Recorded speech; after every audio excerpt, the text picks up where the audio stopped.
দেখুন, আমরা যে কথাটা বারে বারে বলছিলাম যে নন্দীগ্রামে তৃণমূল এবং বিজেপি একে অপরের সঙ্গে গোপন বোঝাপড়া করে চলছে। যতই তৃণমূল বিজেপির বিরুদ্ধে গলা ফাটাক বা বিজেপি তৃণমূলের বিরুদ্ধে গলা ফাটাক, কিন্তু কাজের ক্ষেত্রে বিগত দিনে পঞ্চায়েত নির্বাচনে আমরা দেখেছি মোহাম্মদপুরে পঞ্চায়েতের বোর্ড গঠনে তৃণমূল বিজেপি একে অপরের সঙ্গে যোগসাজশ করে বোর্ড গঠন করলো। আবার আমরা আজকে দেখছি যে দীনবন্ধুপুর সমবায় সমিতিতে একই রকম তৃণমূল বিজেপি বোঝাপড়া করে সিট শেয়ারিং করে নিল, যাতে নির্বাচনটা না হয়, অন্য কোনো রাজনৈতিক দল যাতে ওই প্রতিদ্বন্দ্বিতায় অংশগ্রহণ করতে না পারে। অর্থাৎ এটা পরিষ্কার যে পূর্ব মেদিনীপুর বা নন্দীগ্রামে শুভেন্দু অধিকারী প্রকাশ্যে বিজেপি পরিচালনা করছেন আর গোপনে তৃণমূল পরিচালনা করছেন। দীনবন্ধুপুরের সমবায় নির্বাচন হচ্ছে তৃণমূল বিজেপির গোপন সেটিংয়ের প্রতিফলন, আর কিচ্ছু নয়। মানুষ বুঝতে পারছে, যথাসময়ে তার যোগ্য জবাব।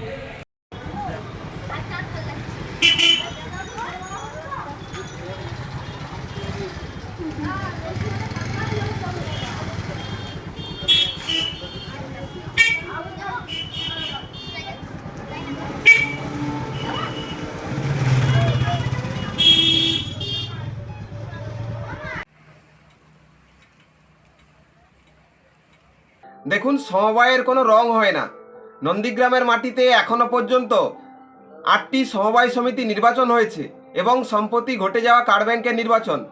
7টি সমবায় সমিতি নির্বাচনের ক্ষেত্রে ভারতীয় জনতা পার্টির যে প্যানেলের প্রার্থীরা ছিলেন তারা জয়লাভ করেছে এবং সম্প্রতি কার্ড ব্যাংকের নির্বাচনের ক্ষেত্রেও 7 জন প্রার্থীর 7 জনই জয়ী হয়েছে। সেই জায়গা থেকে ভারতীয় জনতা পার্টি নন্দীগ্রামের মাটিতে যখনই নির্বাচন হচ্ছে জয়যুক্ত হচ্ছে। কিন্তু এই সমবায়ের ক্ষেত্রে সমবায়ীরা সমবায় বাঁচানোর স্বার্থে সমবায় নির্বাচন করতে গেলে আপনারা জানেন যে বিপুল পরিমাণ অর্থে নষ্ট হয়।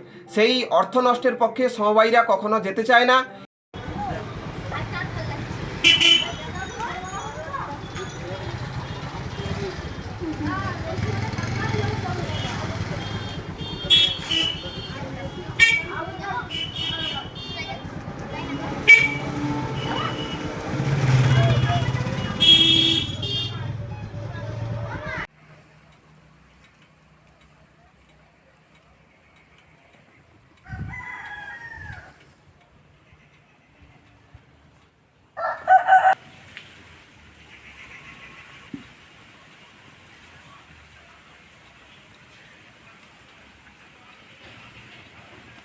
দীনবন্ধুপুর সমবায় সমিতিতে ওই সমবায় সমিতির মোট 50 জন ডেলিগেটস, তার মধ্যে থেকে 12 জন হচ্ছে ডাইরেক্টর নির্বাচিত হবেন।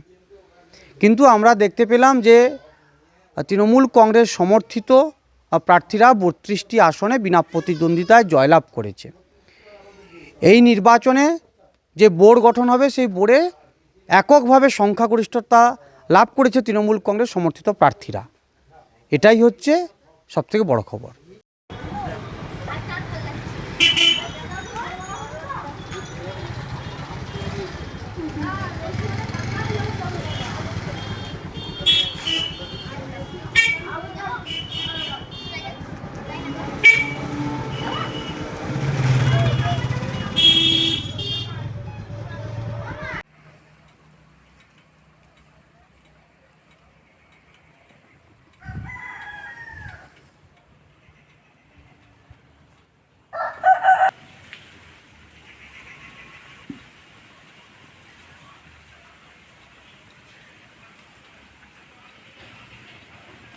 দেখুন, আমরা যে কথাটা বারে বারে বলছিলাম যে নন্দীগ্রামে তৃণমূল এবং বিজেপি একে অপরের সঙ্গে গোপন বোঝাপড়া করে চলছে। যতই তৃণমূল বিজেপির বিরুদ্ধে গলা ফাটাক বা বিজেপি তৃণমূলের বিরুদ্ধে গলা ফাটাক, কিন্তু কাজের ক্ষেত্রে বিগত দিনে পঞ্চায়েত নির্বাচনে আমরা দেখেছি মোহাম্মদপুরে পঞ্চায়েতের বোর্ড গঠনে তৃণমূল বিজেপি একে অপরের সঙ্গে যোগসাজশ করে বোর্ড গঠন করলো। আবার আমরা আজকে দেখছি যে দীনবন্ধুপুর সমবায় সমিতিতে একই রকম তৃণমূল বিজেপি বোঝাপড়া করে সিট শেয়ারিং করে নিল, যাতে নির্বাচনটা না হয়, অন্য কোনো রাজনৈতিক দল যাতে ওই প্রতিদ্বন্দ্বিতায় অংশগ্রহণ করতে না পারে। অর্থাৎ এটা পরিষ্কার যে পূর্ব মেদিনীপুর বা নন্দীগ্রামে শুভেন্দু অধিকারী প্রকাশ্যে বিজেপি পরিচালনা করছেন আর গোপনে তৃণমূল পরিচালনা করছেন। দীনবন্ধুপুরের সমবায় নির্বাচন হচ্ছে তৃণমূল বিজেপির গোপন সেটিংয়ের প্রতিফলন, আর কিচ্ছু নয়। মানুষ বুঝতে পারছে, যথাসময়ে তার যোগ্য জবাব দেবে।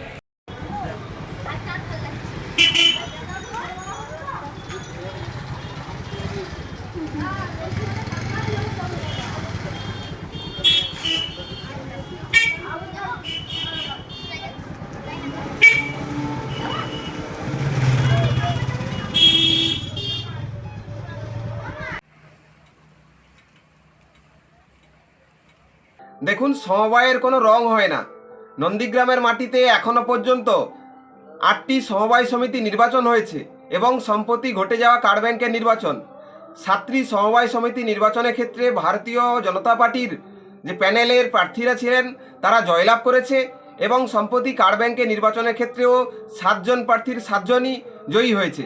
সেই জায়গা থেকে ভারতীয় জনতা পার্টি নন্দীগ্রামের মাটিতে যখনই নির্বাচন হচ্ছে জয়যুক্ত হচ্ছে। কিন্তু এই সমবায়ের ক্ষেত্রে সমবায়ীরা সমবায় বাঁচানোর স্বার্থে সমবায় নির্বাচন করতে গেলে আপনারা জানেন যে বিপুল পরিমাণ অর্থে নষ্ট হয়। সেই অর্থ নষ্টের পক্ষে সমবায়ীরা কখনো যেতে চায় না।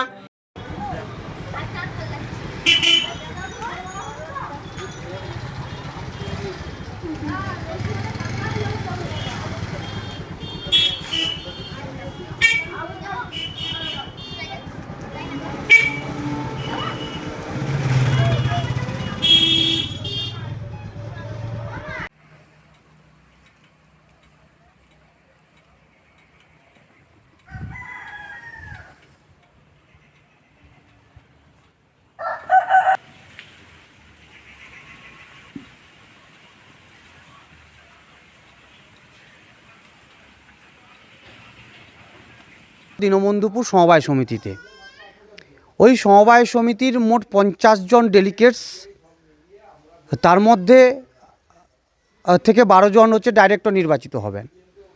কিন্তু আমরা দেখতে পেলাম যে তৃণমূল কংগ্রেস সমর্থিত প্রার্থীরা 32টি আসনে বিনা প্রতিদ্বন্দ্বিতায় জয়লাভ করেছে।